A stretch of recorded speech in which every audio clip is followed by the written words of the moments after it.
எங்களுக்கு ஆட்சி அதிகாரம் இருப்பதை விட தன்மானம் தான் எங்களுக்கு முக்கியம். அது ஒரு முள் இம்மி அளவுகள் நான் விட்டு கொடுக்க மாட்டேன். சில பேரை கைக்கூலியாக வைத்துக் கொண்டு ஆட்டம் போட்டு இருக்கிறீங்க. அந்த கைக்கூலிகள் யார் என்று அடையாளம் காட்டப்பட்டு விட்டோம்.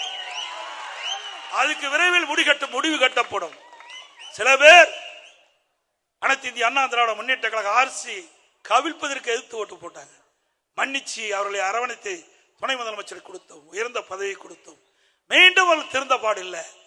புனிதமாக அண்ணா திமுக கோயிலாக இருக்கின்ற அந்த தலைமை கழகத்தை அடித்து நுரைக்கி மற்றவர்களை கட்சியில சேர்த்த வேணுமா?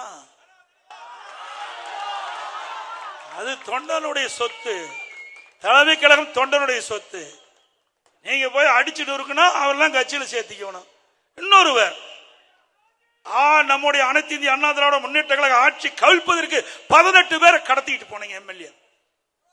அவர்களை கட்சியில சேர்த்து இதெல்லாம் யார் ஏற்றுக்கொள்வது? நான் தொண்டனாக இருந்து உயர்ந்திருக்கிறேன். எனக்கு உறுதியான எண்ணம் உண்டு, உறுதியான மனநிலை உண்டு. எதற்கும் அஞ்சாத நாட்டு யாரை என்னை மிரட்டியும் பார்க்க முடியாது, பண்ண முடியாது.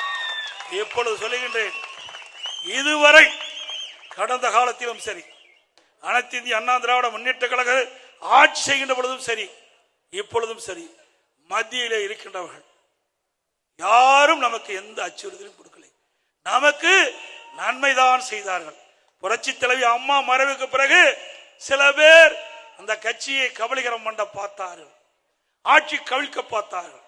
அதை காப்பாற்றி கொடுத்தவர்களும் யார் என்று உங்களுக்கு தெரியும். மத்தியில் இருக்கின்றவர் நமக்கு காப்பாற்றி கொடுத்தார். நன்றி மறப்பது நன்று, நன்று அல்லது அன்றே மறப்பது நன்று. பல ஆண்டுக்கு முன்னாவே, 2000 ஆண்டுகளுக்கு முன்னே ஐயன் வள்ளுவன் சொல்லிவிட்டு போயிருக்கார். அப்படி நன்றியோடு நாங்கள் இருக்கிறோம்.